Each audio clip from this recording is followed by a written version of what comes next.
En cuanto a su estructura, hay que decir que el libro está dividido en 6 capítulos. En el primero, Seguiel se refiere a la construcción del discurso de la seguridad nacional y de contrasubversión, a los que considera como parte integrante del proceso de profesionalización del cuerpo de oficiales de las Fuerzas Armadas, lo que finalmente se traduciría en la militarización de la función policial, precisamente en manos de las Fuerzas Armadas. En el segundo capítulo, Seguiel, en el marco configurado en el capítulo anterior, rastrea los mecanismos de represión consagrados desde ya por la ley, con que contaban las Fuerzas Armadas antes del gobierno de la Unidad Popular, donde entre otras destacan las zonas de emergencia y las comandancias de áreas jurisdiccionales de seguridad interior, a las cuales le da mucha importancia a él, ¿no?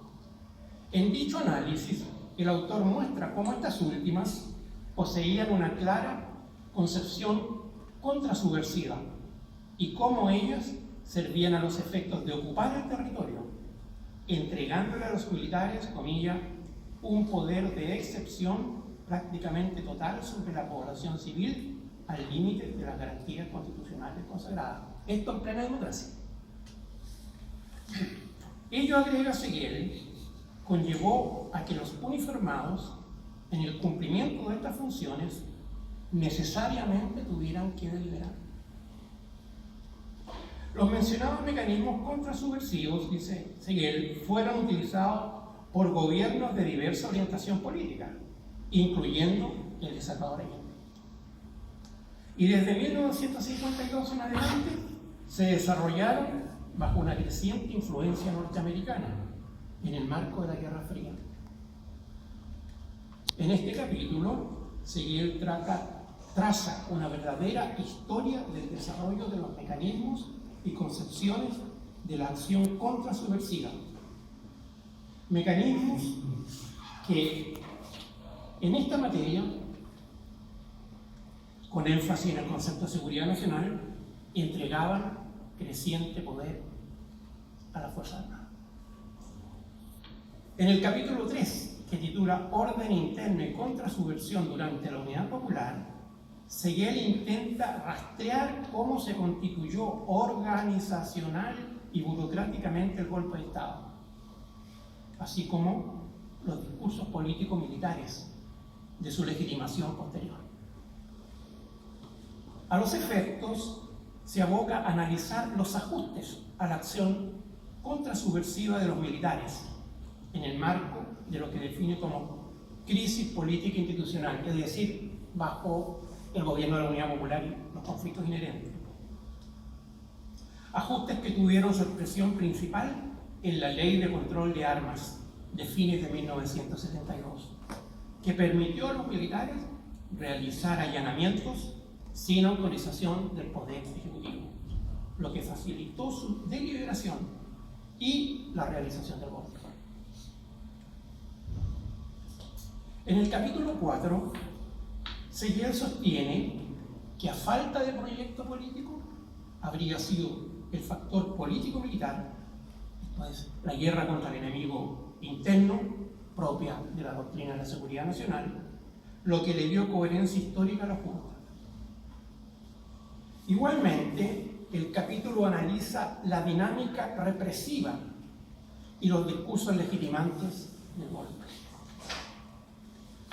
En el capítulo 5, Seguiel se refiere al surgimiento durante la dictadura de las principales burocracias contrasubversivas y de inteligencia, siendo la DINA el caso principal, la cual se caracterizó por llevar la guerra contrasubversiva al plano clandestino, nos dice Pablo. En el capítulo 6, Seguiel analiza el auge de la DINA, exponiendo su estructura organizacional y sus prácticas terroristas. Al respecto, describe cada uno de sus diversos cuarteles y las modalidades de tortura, asesinato y desaparecimiento de personas llevadas a cabo en cada uno de ellos.